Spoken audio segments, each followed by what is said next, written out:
Buenos días, jóvenes. Vamos a hablar el día de hoy de nuestro tema 7 de Historia Universal, la Edad Media. En esta Edad Media nos vamos a centrar en las invasiones bárbaras, de cómo va a caer Roma de Occidente.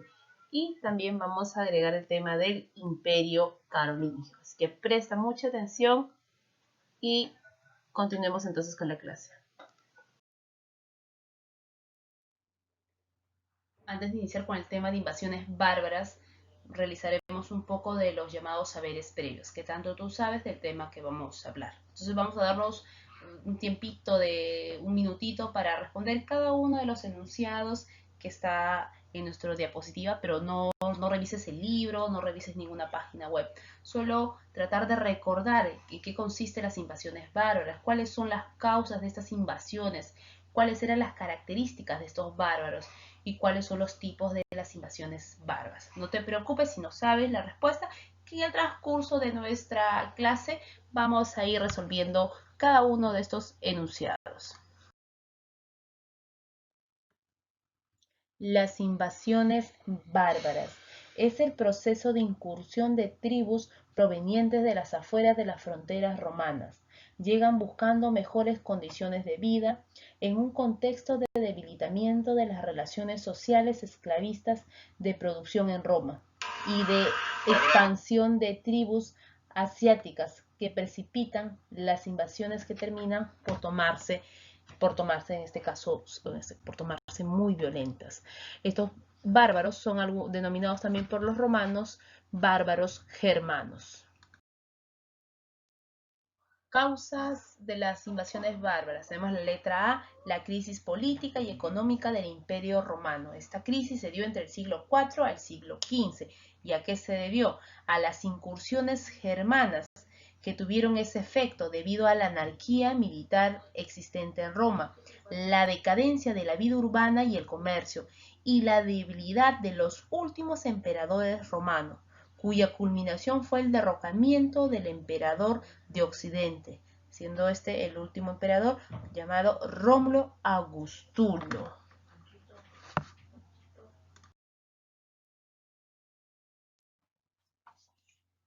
B. La sobrepoblación germana o sobrepoblación de Germania.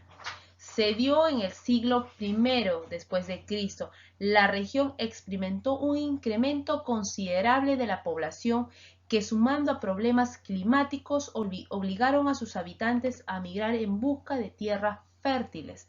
A partir del siglo III, cuando el Imperio Romano ya entraba en crisis, los emperadores permitieron el ingreso de los germanos en calidad de colonos para trabajar las tierras y como vigilantes de sus fronteras. Este fue el primer ingreso de manera pacífica de estos bárbaros. Los bárbaros que ingresaron a Roma de Occidente fueron, así como están en nuestras imágenes, fueron los hunos, los anglos y sajones, los francos, que está representado aquí de color anaranjado, los ostrogodos, que están de color rosado, los godos, fucsia, los visigodos, como se puede ver aquí, un gran recorrido de los visigodos, y de los vándalos, que representa de color azul.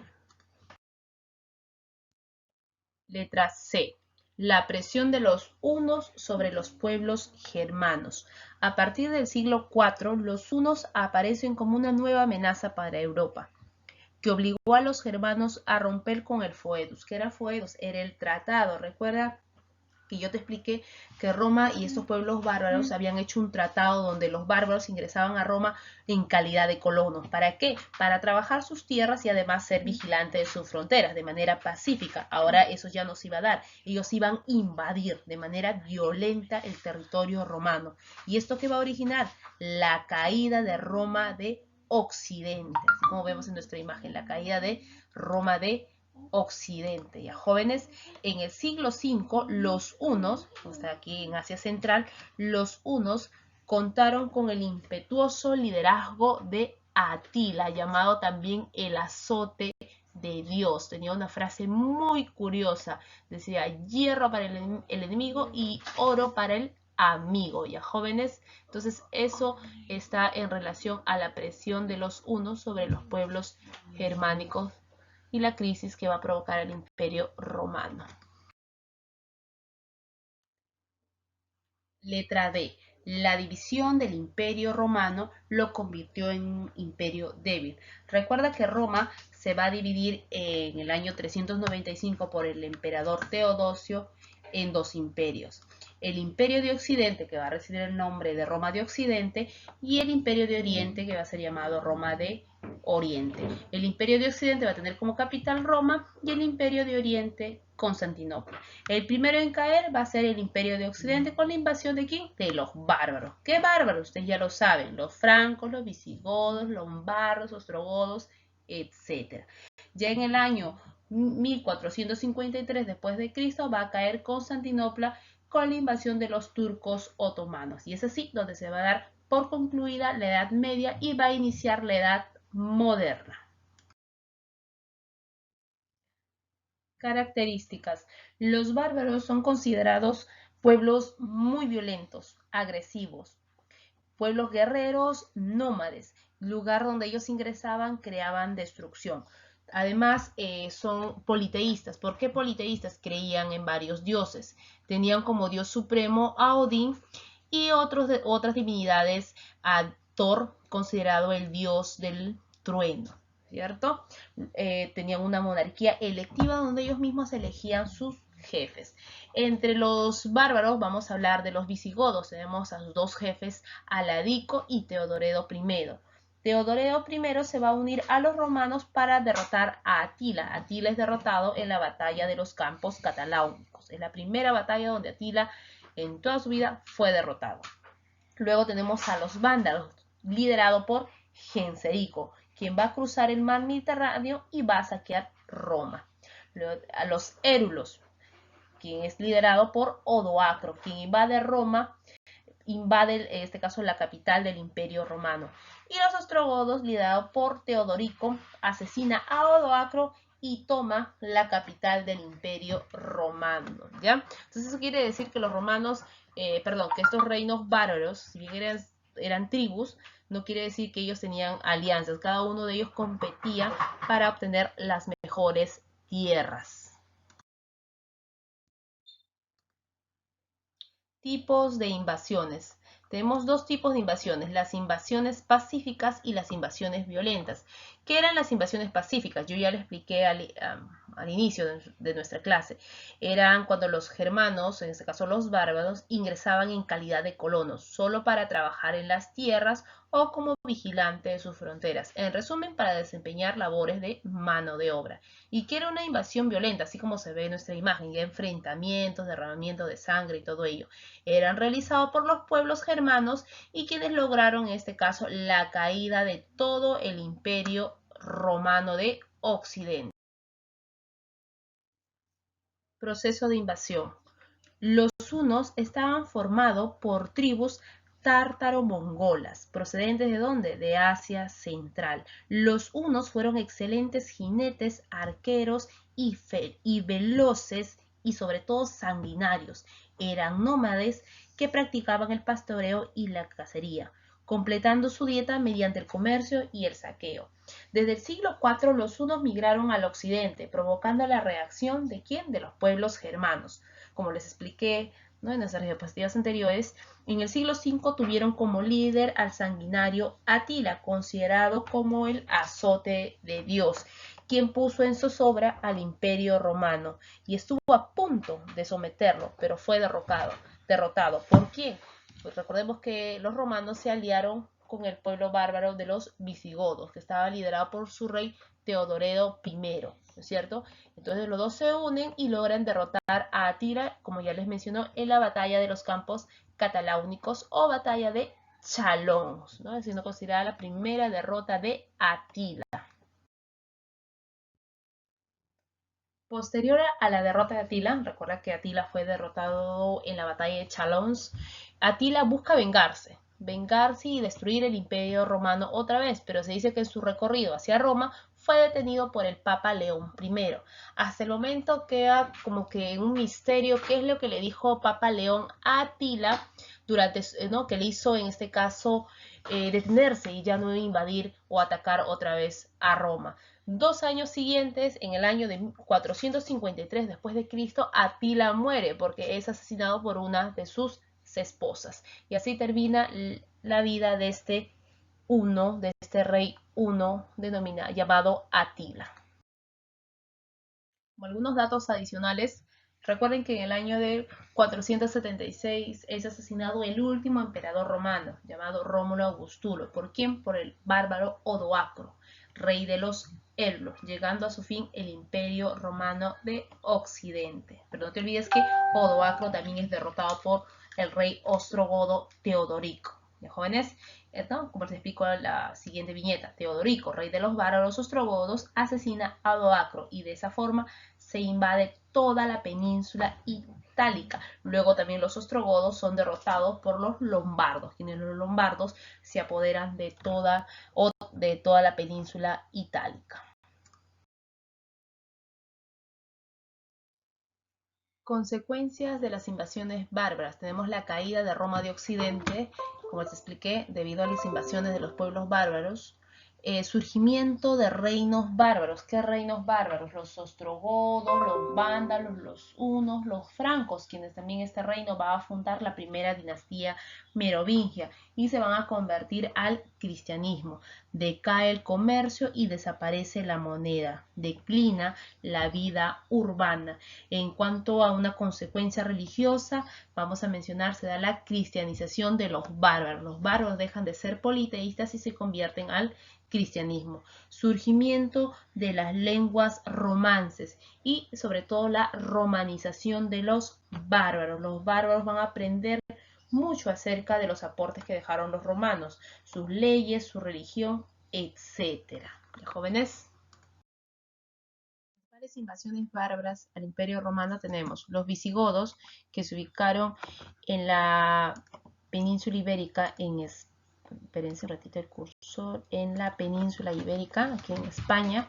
Luego tenemos los vándalos al norte de África, que está aquí al sur de España, que no se ve. Los francos, ¿no?, que se ubicaron en Galia. Los anglosajones en Inglaterra o Gran Bretaña. Los lombardos, que se ubicaron en el norte de Italia. Los érulos también en Italia. Y los ostrogodos, toda la península itálica. Jóvenes, estas son las primeras invasiones que se dieron a todo el Imperio Romano.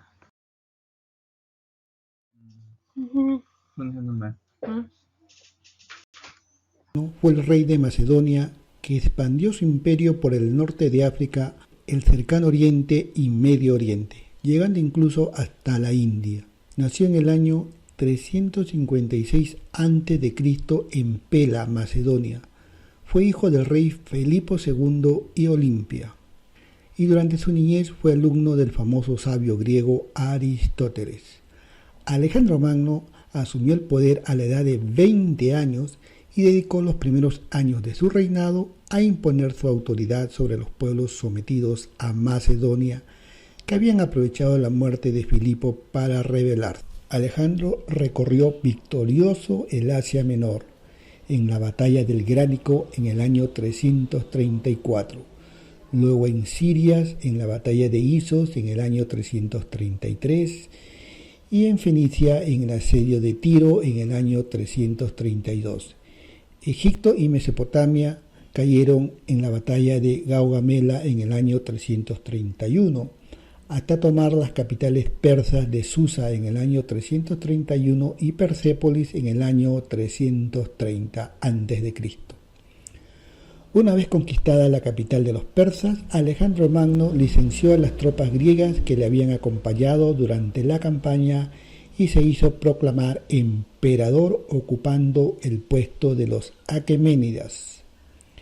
Enseguida lanzó nuevas campañas de conquista hacia el este, derrotó y dio muerte a Besos y sometió a Partia, Aria, Drangiana, Aracosia, Bactriana y Sogdiana, y con la conquista del imperio persa, Alejandro descubrió el grado de civilización que tenían los orientales, a los que antes había tenido como bárbaros.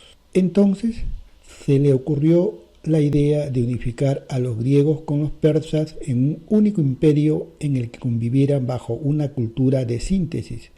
Esto se produjo en el año 324 a.C. y para ello ingresó un gran contingente de soldados persas en su ejército.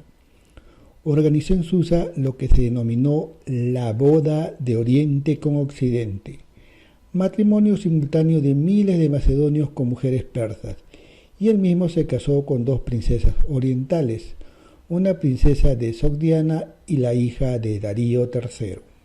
Alejandro Magno tuvo una temprana muerte cuando solo tenía 33 años. Se dice que fue víctima del paludismo y también otras versiones de que fue envenenado por un sirviente. No pudo consolidar el imperio que había creado y en los años posteriores sufrió una serie de divisiones. Hasta aquí esta información, no te olvides de darnos un me gusta y suscribirte a nuestro canal.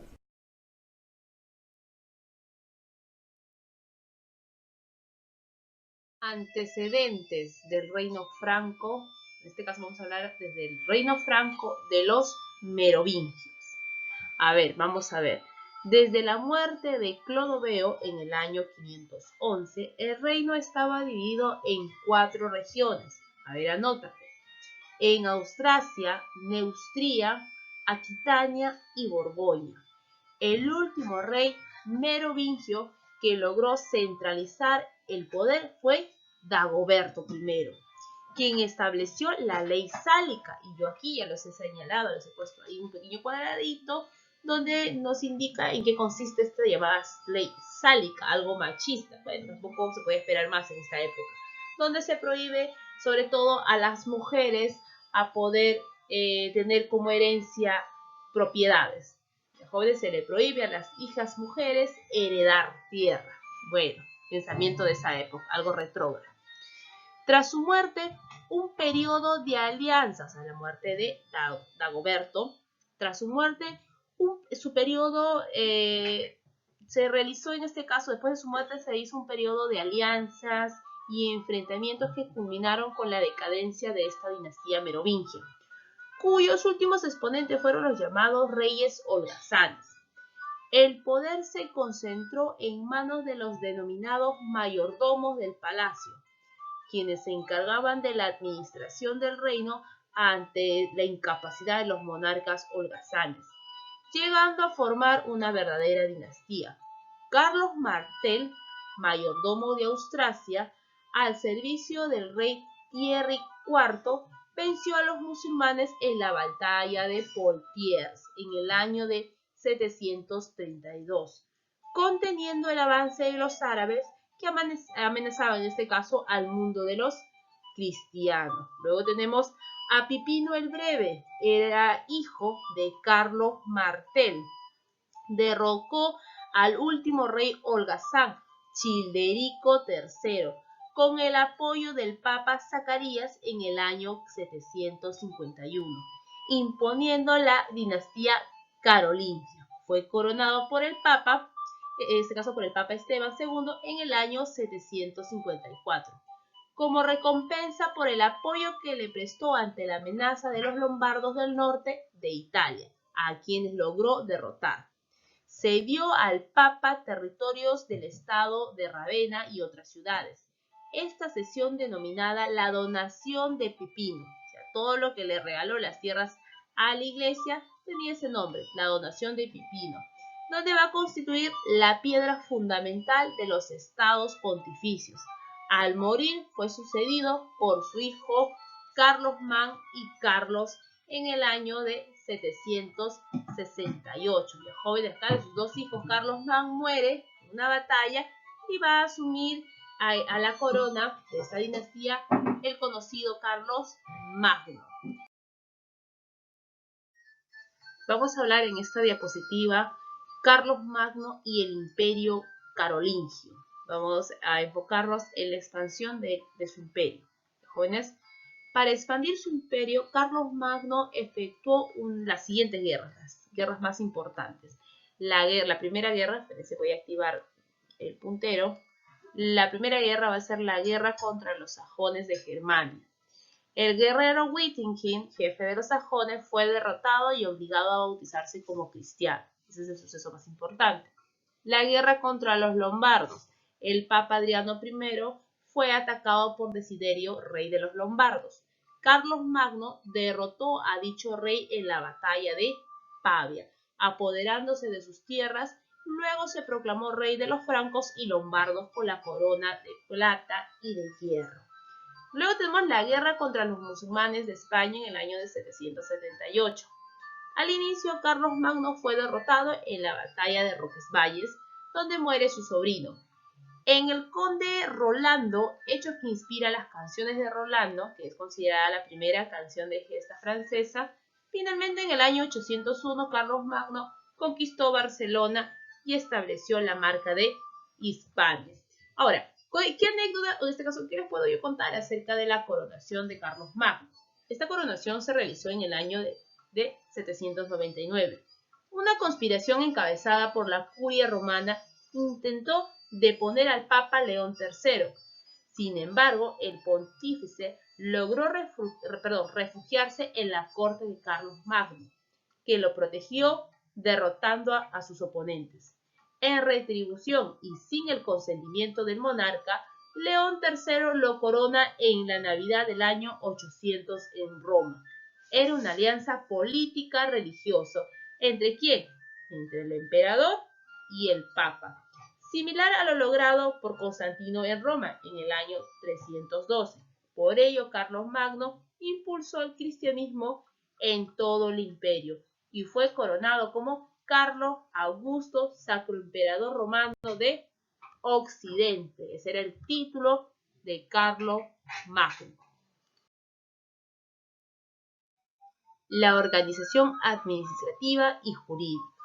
Carlos Magno dividió el imperio en provincias. Estas provincias estaban divididas en 3 clases. ¿Qué clases, Miss? Bueno, las que podemos apreciar en nuestra diapositiva. Condados, marcas y ducados. Los condados eran las provincias civiles interiores, al mando de un conde. Cobraban los impuestos y dirigían las tropas de su jurisdicción. Tenemos luego a los marcas. Eran las provincias militares fronterizas, al mando de un marqués. Entre sus principales tenemos acá la marca de Hispania en el sur y la marca del este en Austria.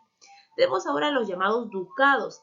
Eran las provincias militares interiores, que estaba al mando por un duque, que tenía el cargo de comandante general del ejército en las provincias interiores.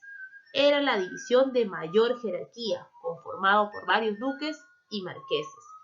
Carlos Magno era un hombre muy inteligente y él necesitaba supervisar a los condes, a los marqueses y a los duques. Para ello, creó el Missi Dominici, que quiere decir enviados del Señor. Eran 2 inspectores, un laico y un eclesiástico, que recorrían todo el imperio 4 veces al año. ¿Con qué fin? Para informar al emperador sobre el trabajo de cada conde y cada marqués. Asimismo, tenían la potestad de realizar juicios populares. En materia jurídica, Carlos Magno reunió las leyes antiguas y promulgó otras nuevas. Anualmente se realizaban asambleas o campos de mayo, de cuyos acuerdos y discusiones se emitían las leyes conocidas como capitulares. Ahora, ¿qué nosotros podemos decir en cuanto al renacimiento cultural carolingio? Fácil. Carlos Magno, como la mayoría de los hombres de su tiempo, no sabía ni leer ni escribir. Al menos ustedes ahí siquiera lo ganan a Carlos Magno. Sin embargo, buscó elevar el nivel cultural del imperio, creando las 7 escuelas, siendo la más importante la escuela palatina. Esta escuela palatina se encontraba en Aquisgrán, que estaba a cargo de un maestro llamado Alcuino de York, quien impulsó la enseñanza de las 7 artes liberales. ¿Y cuáles son estas 7 artes liberales? Bien, estas 7 artes liberales estaban divididas en 2 grupos. Un grupo llamado trivio y el siguiente grupo quadrivio. A ver, en el trivio tenemos a la gramática, a la retórica y a la dialéctica. En el quadrivium tenemos a sus cursos favoritos: la aritmética, la geometría, la astronomía y la música. Estas 7 artes liberales formaron parte del renacimiento de Carlos, del imperio, en este caso, carolingio. A ver, ahora vamos a ver en este caso cómo se da la desintegración de este inmenso periodo carolingio. Nosotros sabemos que Carlos Magno muere el 28 de enero del año 814. Va a asumir el trono su hijo, Ludovico Pío, en cuyo gobierno se va a iniciar lamentablemente la decadencia del imperio, debido a las pugnas territoriales. Al morir su hijo Lotario, hijo de Ludovico Pío, asumió el trono en el año 840. Sin embargo, sus hermanos Carlos el Calvo y Luis el Germánico unieron sus fuerzas suscribiendo los juramentos de Estamburgo en el año 842, redactado en alemán y en lengua francesa romance, tras el cual obtuvieron la victoria en Fontenay. Tras una serie de conversaciones, Lotario se ve obligado a firmar el Tratado de Verdún en el año de 1843, por el cual el periodo quedó dividido de la siguiente manera. Carlos el Calvo recibiría, ahora vamos a ver aquí nuestra viñeta para que sea más fácil. Carlos el Calvo, viene a ser aquí el territorio de color verde, va a recibir el gobierno de la Galia y Francia. Luis el Germánico, es la de color medio verde, medio jade, va a recibir el gobierno de Germania, Austria y Alemania. Y Lotario, el norte ¿de qué? De Italia y una franja de las fronteras de Francia y Alemania. Este territorio se llamó Lotaringia. Conservó el título de emperador. Lotario muere en el año de 855. Sus hijos se repartieron sus territorios, pero muertos los 3 sin descendencia, su tío Carlos y Luis se lo repartieron mediante el Tratado de Mersenne en el año 870.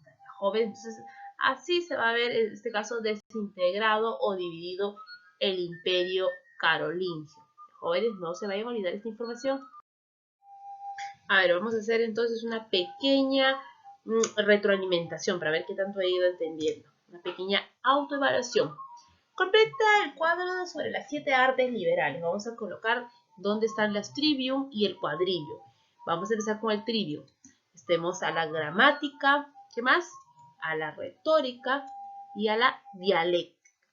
En el quadrivium tenemos a los cursos favoritos: geometría, astronomía, aritmética y música.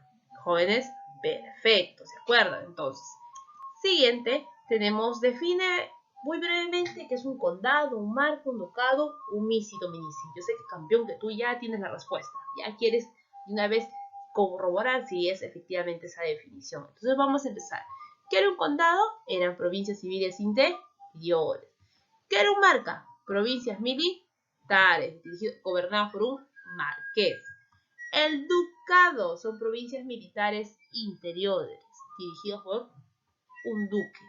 Y el missi dominici era el enviado del señor, que tenía la misión de informar al emperador, al rey, qué es lo que hacía el conde, el marqués o el duque. Los jóvenes, no se vayan a olvidar entonces sobre esta pequeña retroalimentación y tomen dato en este caso de alguna información que tú creas conveniente.